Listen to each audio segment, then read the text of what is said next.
ఓం శ్రీమాత్రే నమః. సౌందర్యహరి 33వ శ్లోకం భావం. స్మరం యోనిం లక్ష్మీం తృతీయమిదమాదౌ తవ మనో నిదాయైకే నిత్యే నిరవధి మహాభోగరసికా భజంతి త్వాం చింతామణిగుణ నిబద్ధాక్షవలయా శివాగ్నౌ జుహ్వాంతః సురవికృతధార హృతిసతైః.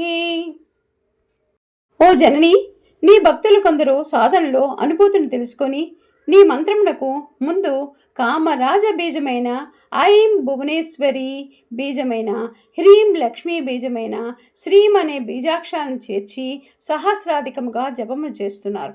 చింతామణులచే కూర్చబడిన జపమాలికలు చేత దాల్చి లెక్కేనేనన్ని పర్యాయాలని నామజపం చేస్తున్నారు.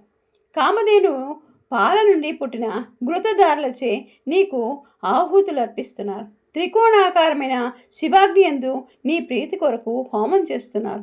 ఇందులో ఒక రహస్యం ఏమిటంటే, నీ భక్తులైన వారికి చేతికి చింతామణి లాంటి మాణిక్యం దొరికినా కానీ దానిపై ఆశ లేక అది జపమాల కింద వాడుతున్నారు.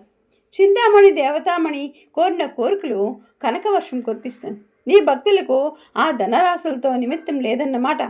సురదీనమైన సురభి స్వర్గలోకంలో పూజలు అందుకుంటూ కోరిన కోరికలను పాలదారుగా వర్షిస్తోంది. అటువంటి కామధేనువు కోరికలు కోరడు నీ భక్తుడు.